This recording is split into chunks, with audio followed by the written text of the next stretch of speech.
Umat Islam di Indonesia merayakan peringatan Maulid Nabi Muhammad SAW pada hari Kamis, 29 Oktober 2020. Perayaan Maulid Nabi tahun ini hendaknya dijadikan sebagai momentum untuk meneladani sifat dan akhlak Nabi Muhammad semasa hidupnya, yakni lemah lembut dan bersahaja, bahkan tidak membenci kaum manapun. Sikap lemah lembut Nabi Muhammad adalah bagian dari rahmat Allah Subhanahu wa Ta'ala yang tak terbatas. Sikap lemah lembut Nabi Muhammad merupakan sifat yang ditanamkan Allah Subhanahu wa Ta'ala ke dalam jiwa Rasulullah terkait dengan fungsinya sebagai uswatun hasanah atau suri tauladan.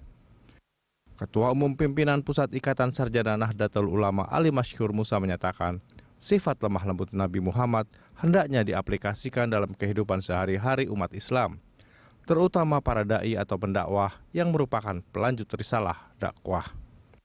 Para pemimpin umat diminta untuk mencegah, bahkan menjauhi umat Islam dari ujaran kebencian yang kini marak terjadi karena hal itu akan mengancam persatuan dan kesatuan bangsa. Menurutnya, umat Islam harusnya bersikap lemah lembut dalam berdakwah atau mengajak kebaikan. Oleh karena itu, pada zaman yang penuh kesimpang siuran ini, umat Islam wajib meneladani Nabi Muhammad dengan pelaku dan penebar Islam yang ramah, bukan marah-marah.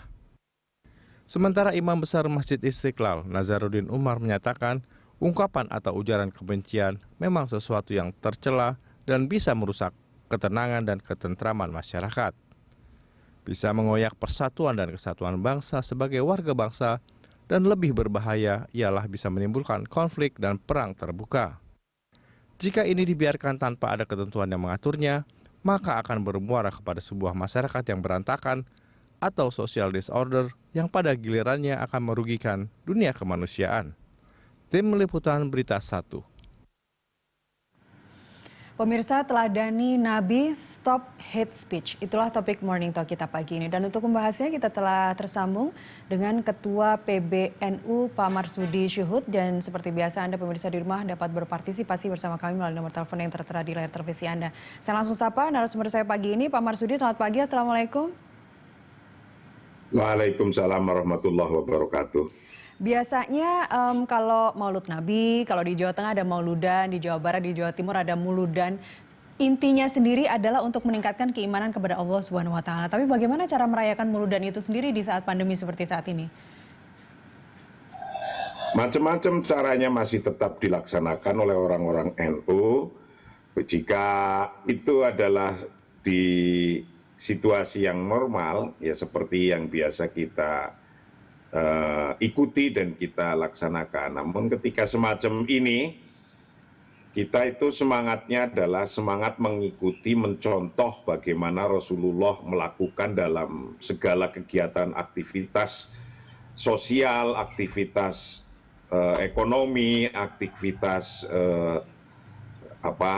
politik ataupun aktivitas-aktivitas kehidupan lainnya. Yang penting kita itu bisa meniru dan mencontoh apa yang telah dilakukan oleh Rasulullah. Nah, kaitannya dengan semacam pandemi kayak gini, jika di daerah-daerah yang sudah memungkinkan untuk kumpul tapi termasuk social distancing masih, ya tetap melaksanakan peringatan ini di masjid-masjid dengan membacakan riwayat-riwayat Nabi. Itu sebuah tuntunan bagaimana kita hidup.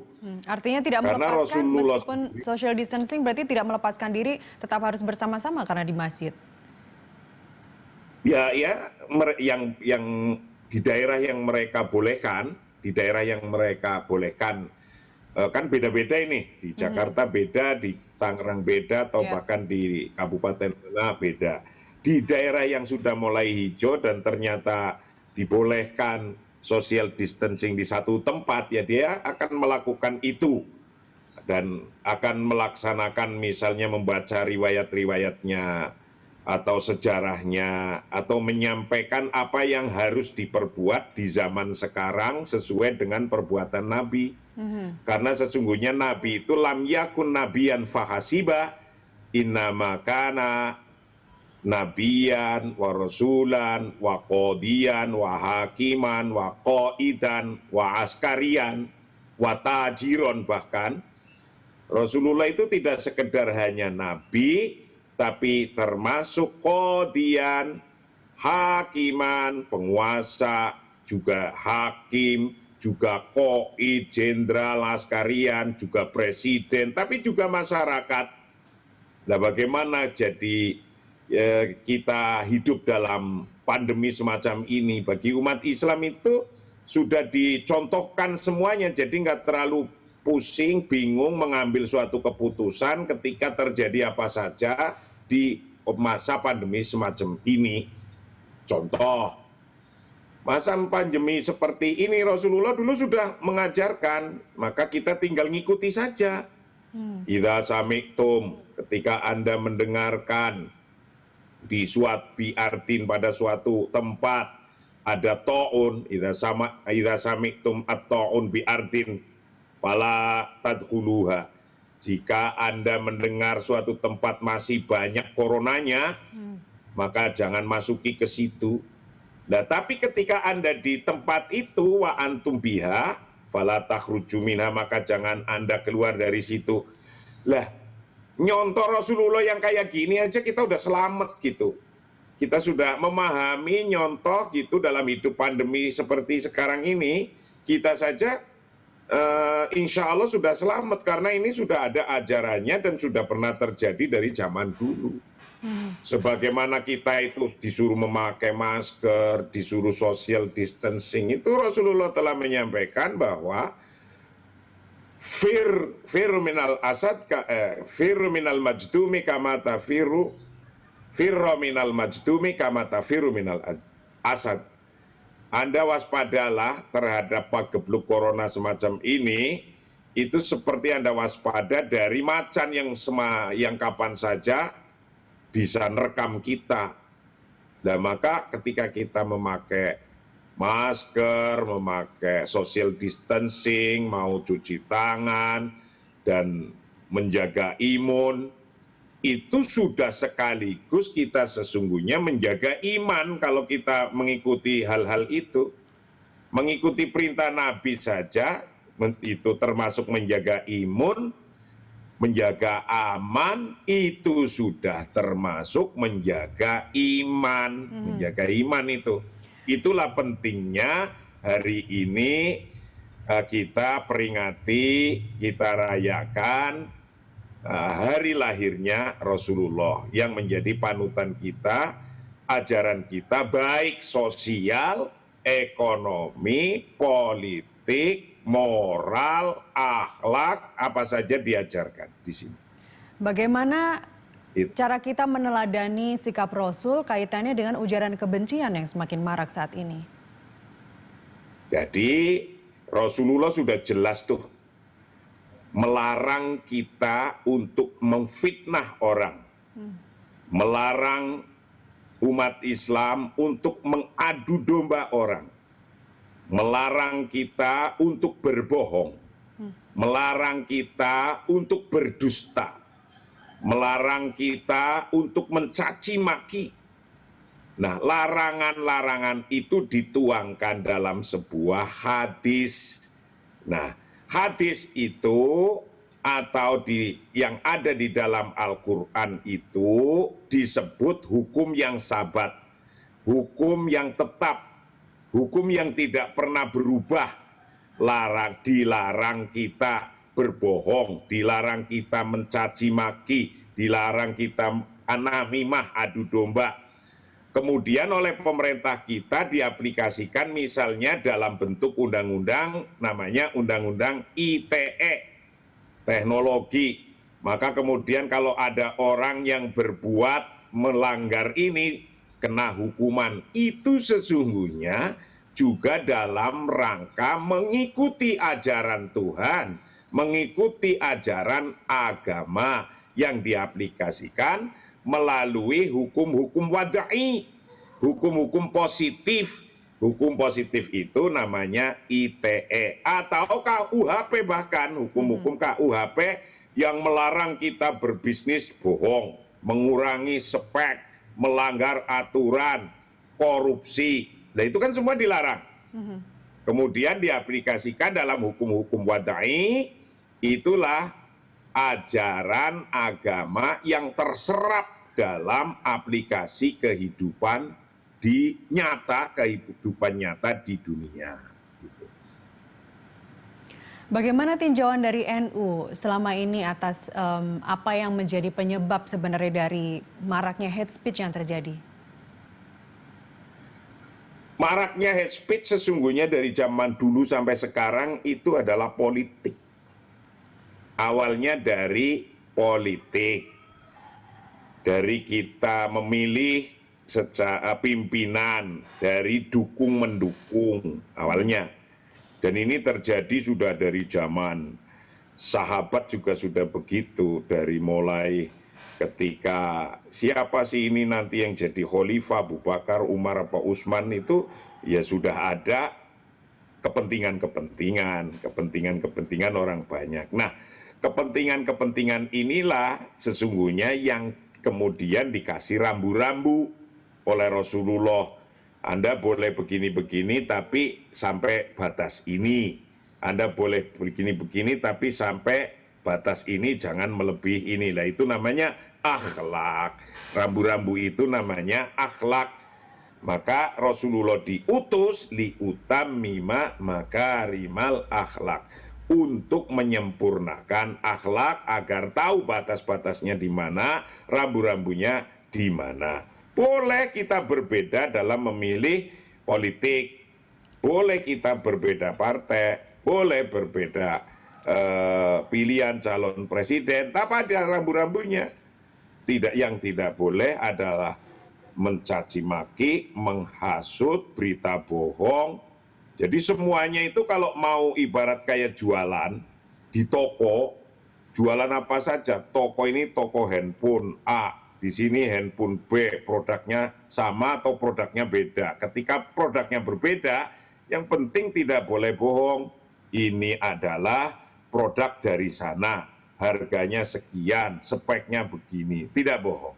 Begitu pula ke dalam politik, ini produknya produk dari partai ini begini, tidak bohong. Nah, itulah yang diharapkan, kita itu bisa menjalankan dan meniru apa yang sudah dilaksanakan dan diperintahkan oleh agama melalui Rasulullah Shallallahu Alaihi Wasallam. Apa sebenarnya Pak Marsudi cara yang paling efektif agar kita terhindar atau menghindari diri sendiri untuk mengucapkan sesuatu yang mengarah kepada kebencian? Kebencian itu, cara-caranya itu ya sesungguhnya mudah. Yang terpenting begini,